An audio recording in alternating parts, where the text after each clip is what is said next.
On today's show, Kawhi Leonard officially out indefinitely. But earlier this summer, Lawrence Frank said that he was pulled from Team USA and they thought he was good to go. But he hasn't played a game in preseason, and we knew he wasn't going to play on opening night, but now it is confirmed that he won't be playing on opening night and possibly longer. Did he have a procedure done? When did he have a procedure done? Why has this been so hard to figure out? Going to be joined by Clipper beat writer Law Murray to talk about it all on today's Locked On Clippers.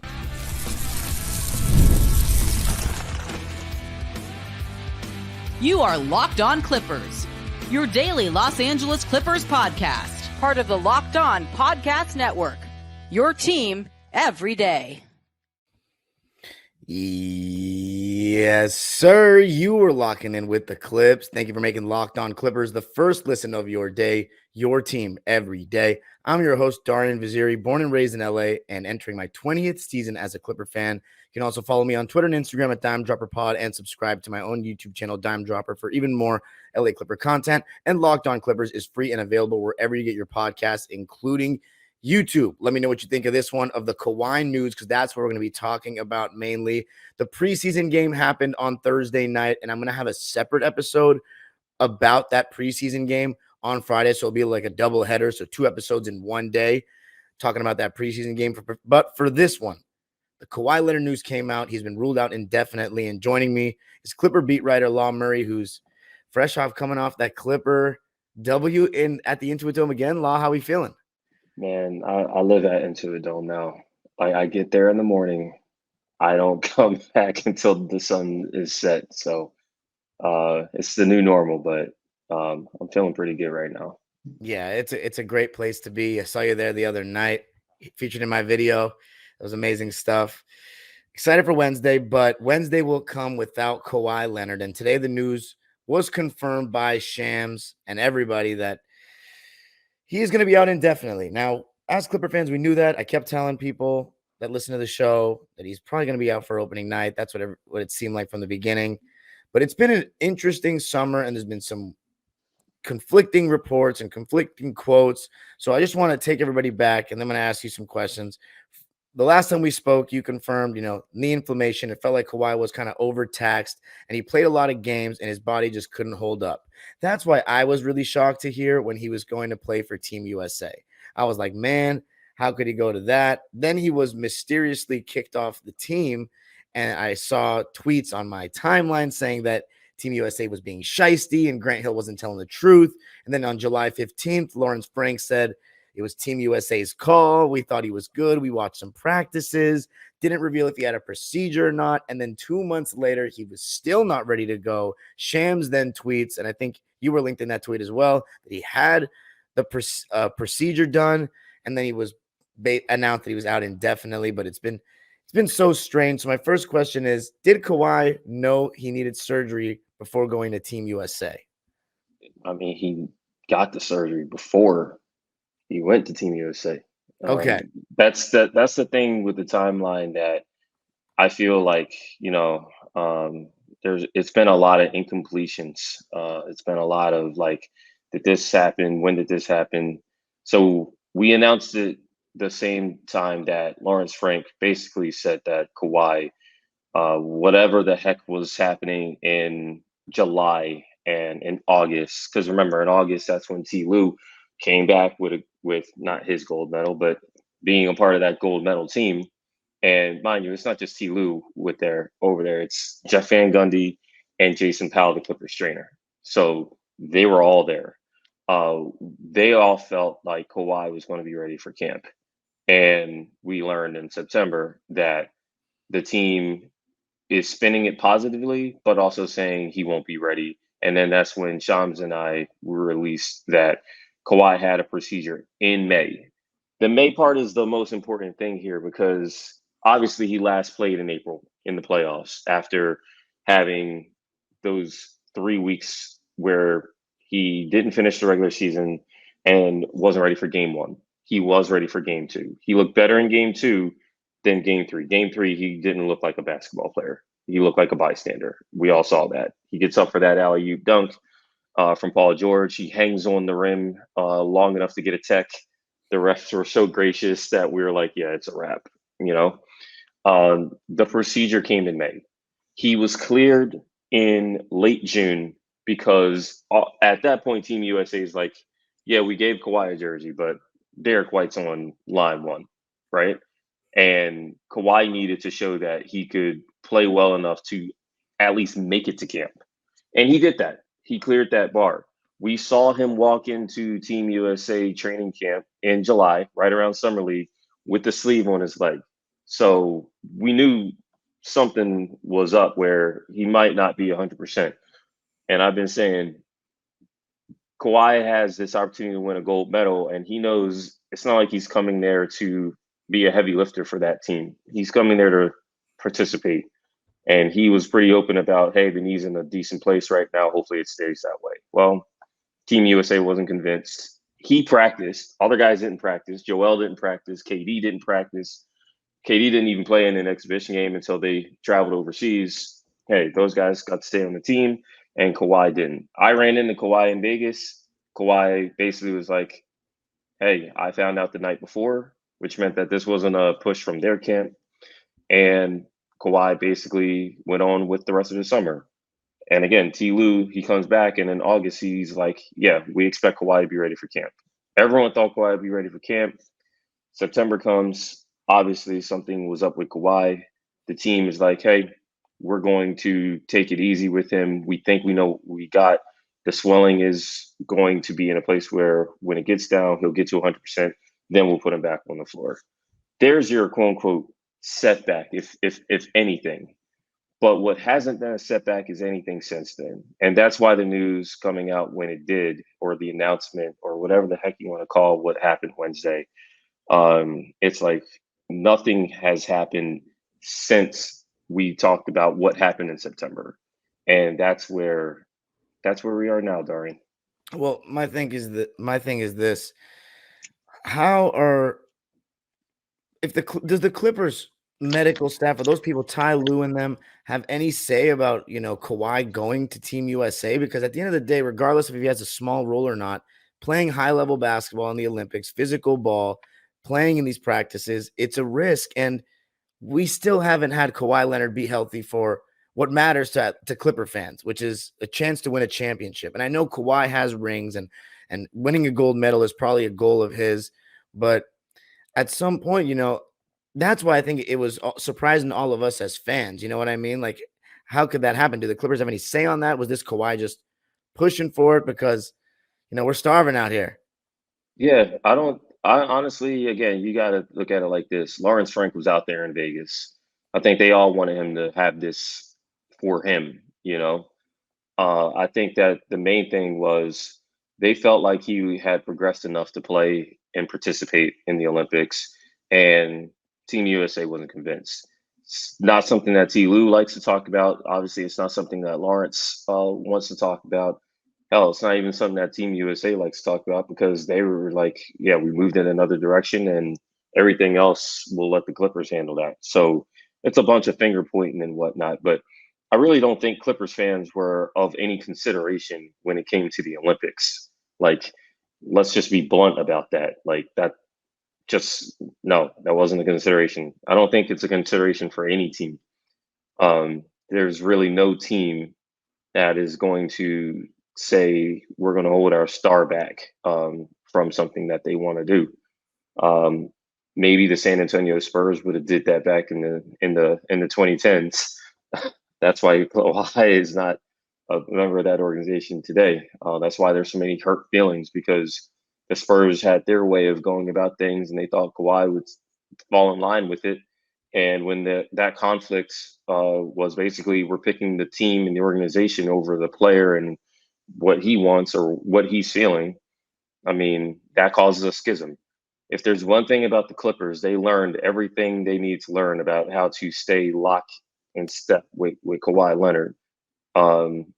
The people who lose out on that are people who want transparency and information. You're not getting it. That's how it's been. It's frustrating for everybody involved.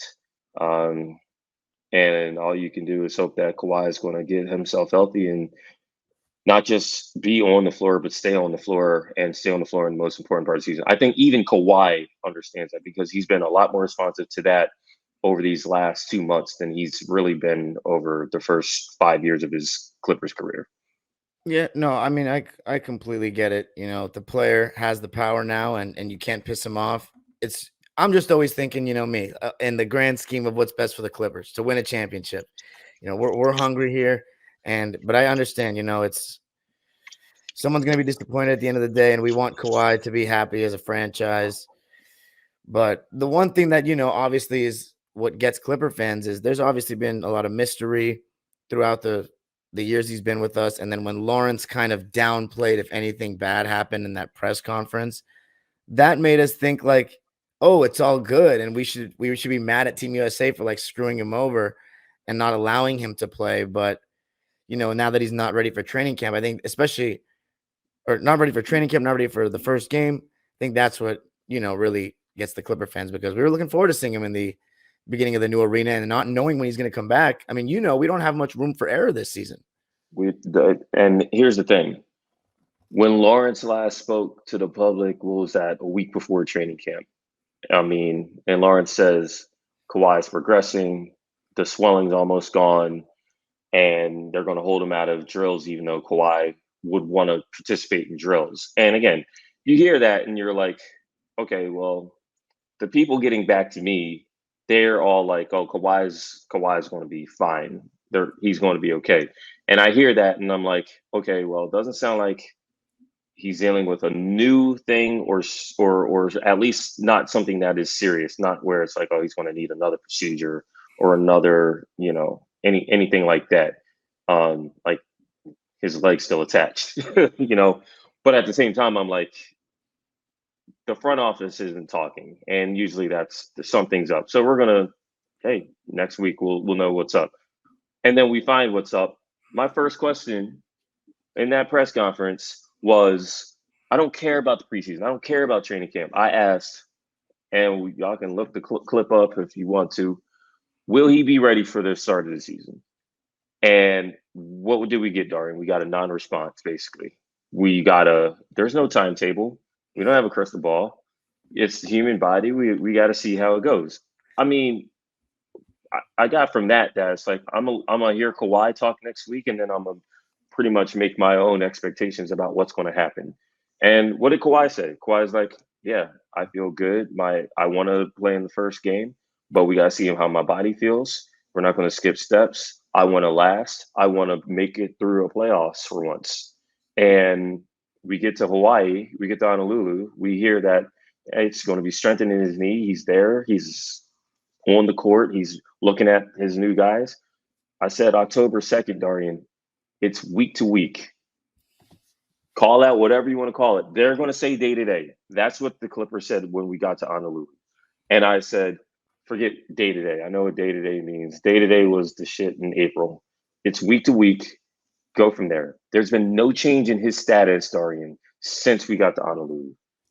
And everything that Kawhi said, that Teron Lewis said, that people have told me privately, it's basically been, hey, like nothing new's happened between now. I guess they're going to release this on October 18th and October 1, September 30th, when that was media day.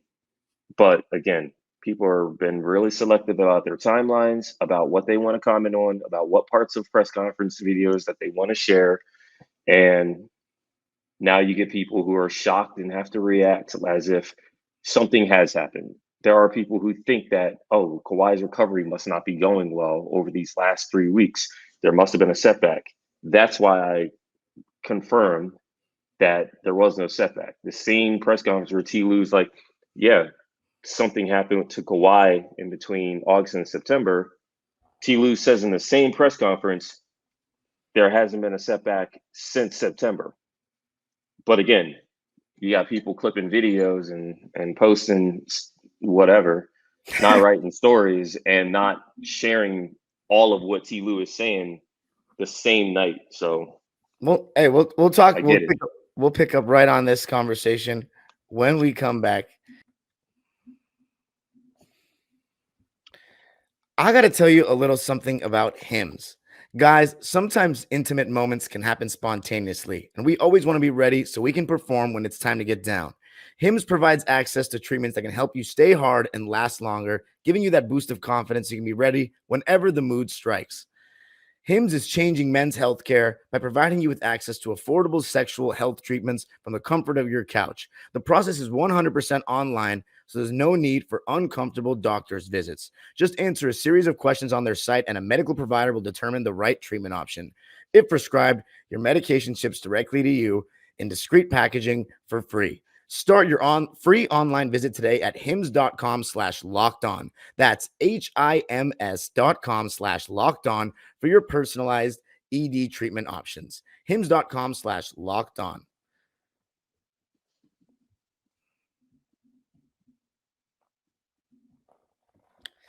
All right. So back to talk about Kawhi. Of course, today, or should I say Thursday, was the day that it was announced that he would be out indefinitely, but a lot of Clipper fans and people around the Clippers kind of knew that. Now, my thing is this. You say you had the procedure in March, and I'm happy you offered some Not care. March, May. Sorry, May. My bad. I meant May, but it's a little late right now, guys. I heard conflicting reports. So some people said May, some people said it happened recently, and I didn't know what to believe. So May it is. My question is, how bad is this swelling thing? That if is that what happened again? Is just he wasn't ready to play? Did the doctors clear him too early, or was it just that same thing that kept him out of the playoffs is happening again? Because I mean, it's been what, 2 months, and we really don't know when he's going to get back to the court. It's like it's such an interesting thing. It's not your typical injury that you're used to hearing, like, oh, he's out for this many weeks, this many months, week to week. We don't know when the swelling is going to go down. It's all, kind of foreign to a lot of people, including myself.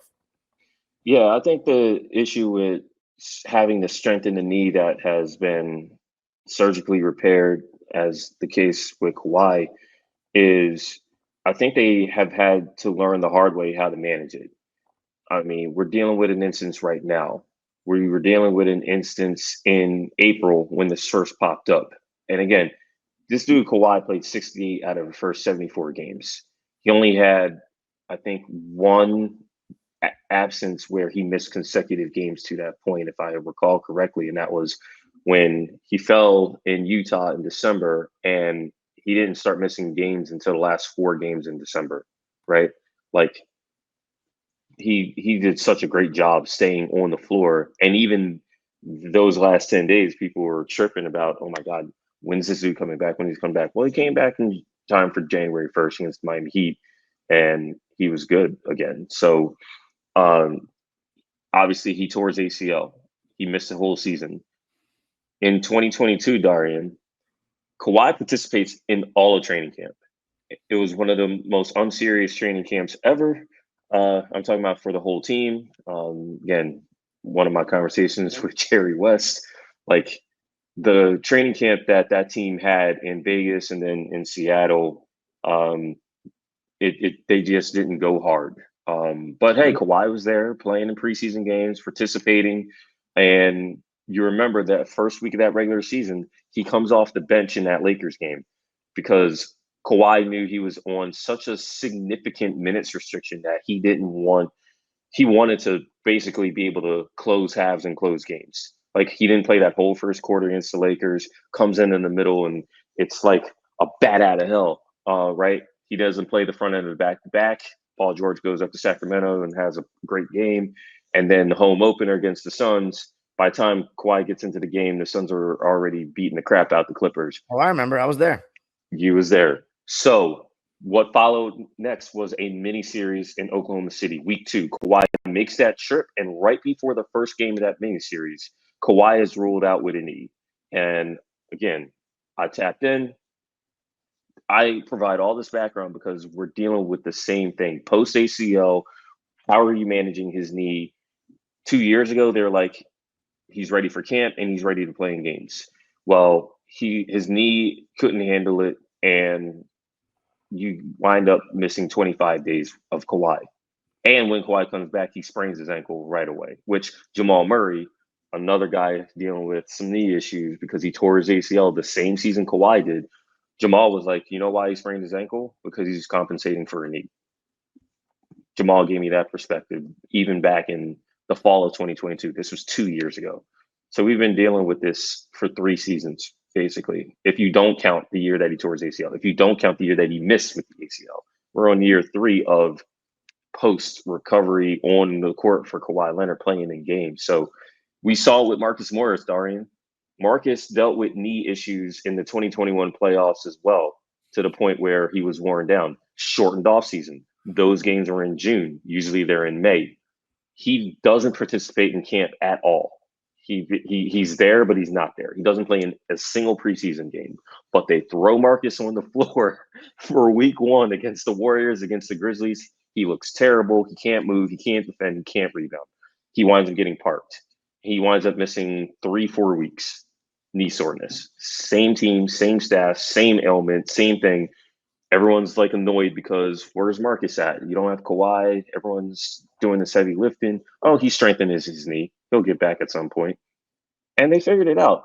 They got his knee right, and Marcus didn't miss another game the rest of that year due to knee issues when he did get back. But people were very frustrated, even members of the Clippers organization, because of Marcus having to take 4 weeks to get his knee right. It was very frustrating. It takes a while. It's been taking a while.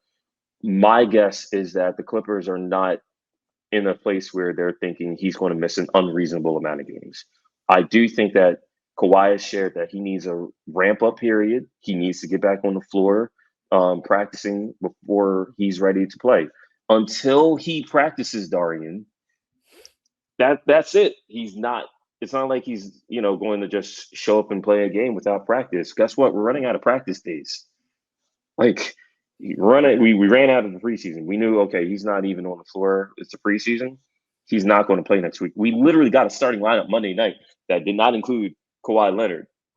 Why are people shocked that he's not playing next week? The coach literally said, I got 5 guys in the starting lineup. None of them are Kawhi Leonard.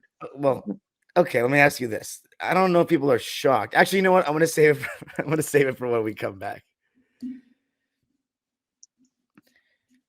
I gotta tell you a little something about FanDuel. Hey, NFL fans, you can start the season with a big return on FanDuel, America's #1 sports book. So when you get a hunch in the middle of the game, you can check out the latest stats, view live play-by-play, and so much more on the same page where you place your bets. You'll get started with $200 in bonus bets guaranteed when you place your first $5 bet. Are you an Eagles fan, Law? They can be okay. They can be okay. Well, this week, the Eagles play against I don't even see it here, but I'll tell you. Play the Giants, right? The Giants? Yeah, they do. Revenge game. Eagles are -3 in that one. Raiders against Rams. That's going to be a big one right here at SoFi Stadium. The Raiders arguably have the most fans in LA, and I hate to say that as a Rams fan. Rams are -6.5 for that one. Where can you go for that? FanDuel.com. All right. So back here to finish it off.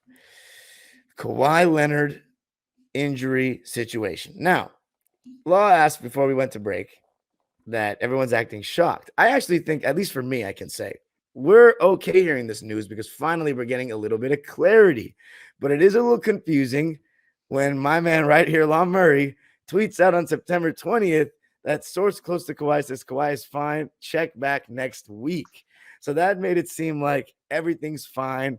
And it feels like when either you say something like that or Frank says something like he's progressing, he's getting better and all this, that it's like to keep the fans at bay from like panicking. But like the reality is Clipper fans have every right to be panicking in ways because they've had to deal with injury problems with stars for the beginning of their existence. Yeah, I'd be frustrated right along with y'all. Like I've been covering a team the last 5 seasons where you never know when you're going to get lineup consistency. I'm seeing when guys are saying, hey, I'm okay.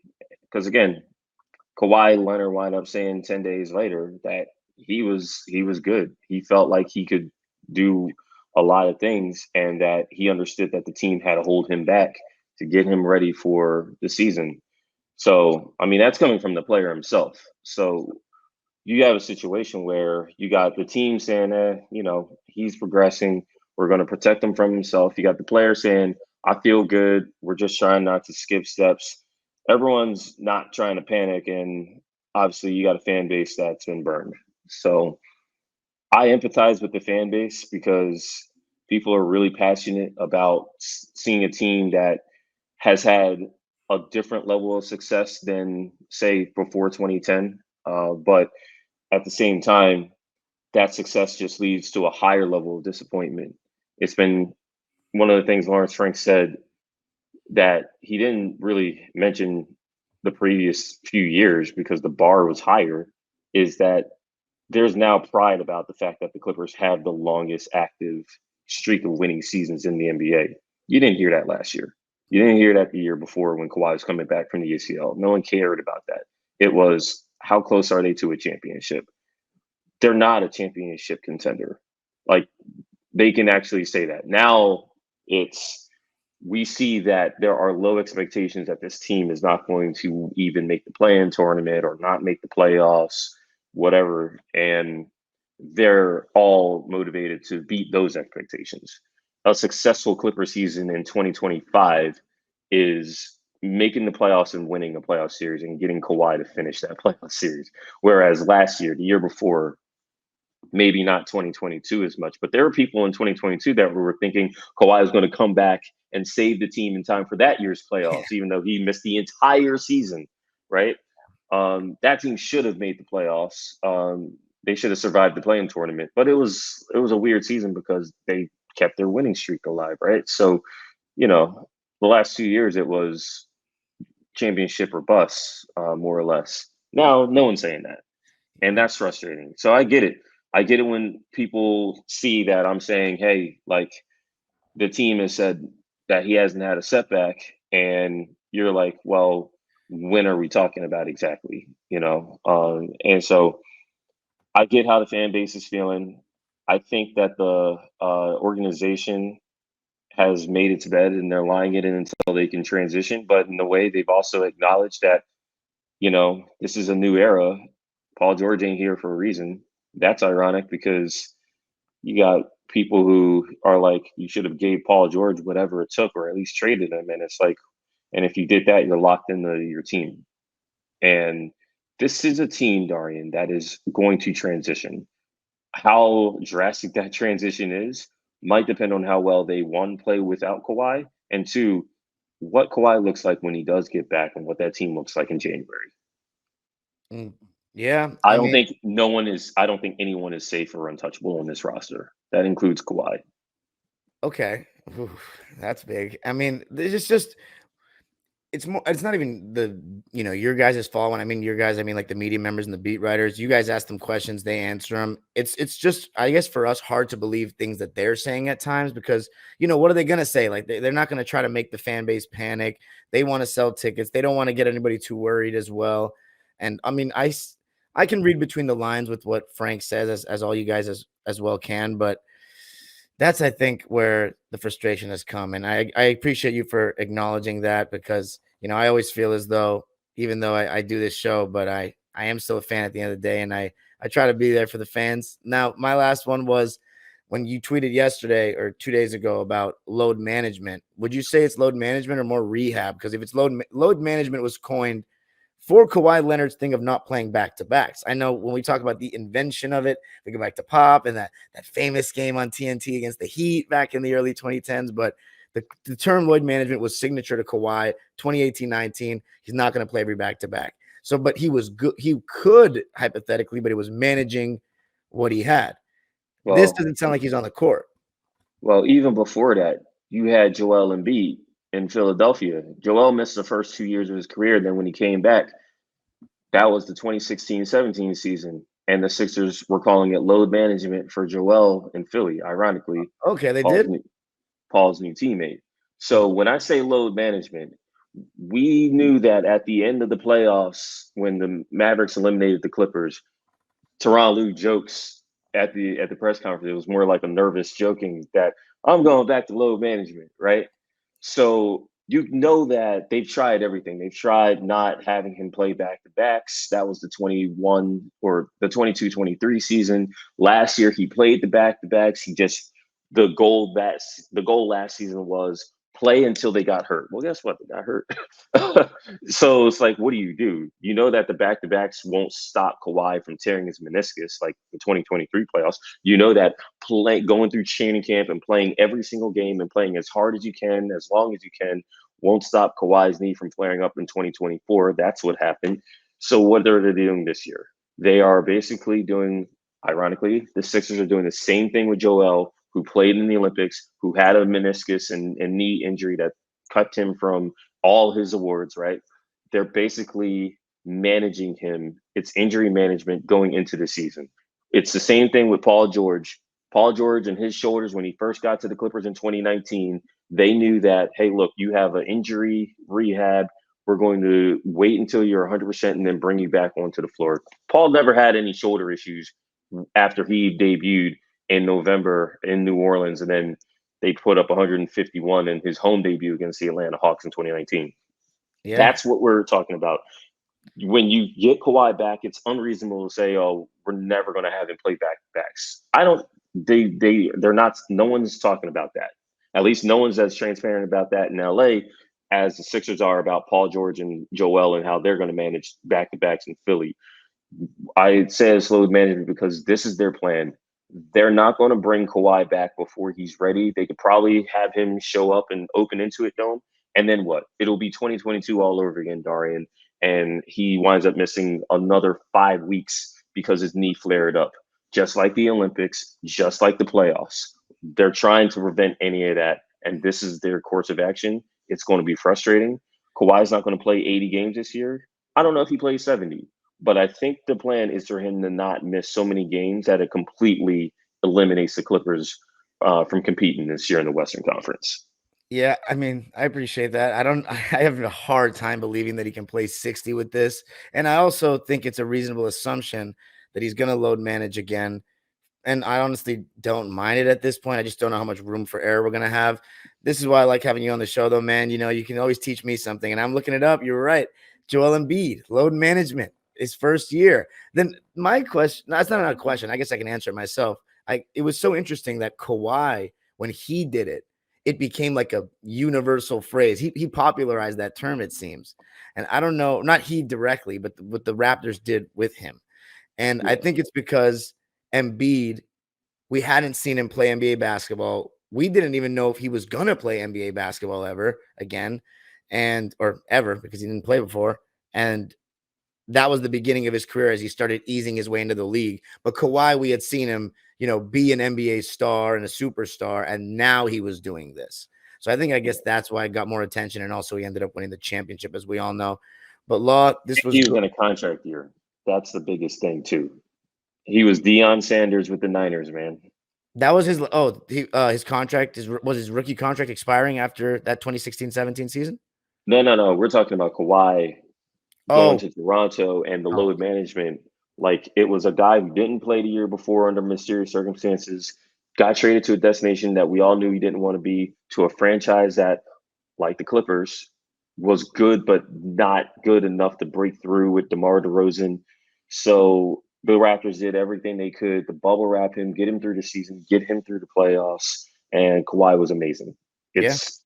That season is why we are here today. That's right. Absolutely. 2018-19 changed a lot for the NBA and, of course, the LA Clippers. Law, thanks for answering the tough questions, man. I had to give you a taste of your own medicine in this one. And I appreciate you always for making the time, man. Let everybody know where they can find you.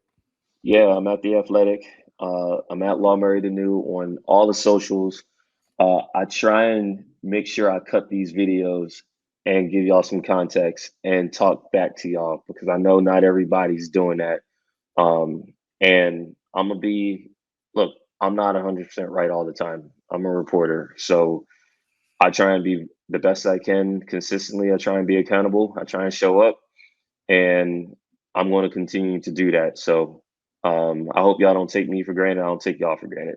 No, likewise, bro. I appreciate that. And same with me, dude. I get stuff wrong all the time. I say about a bunch of outlandish stuff all the time.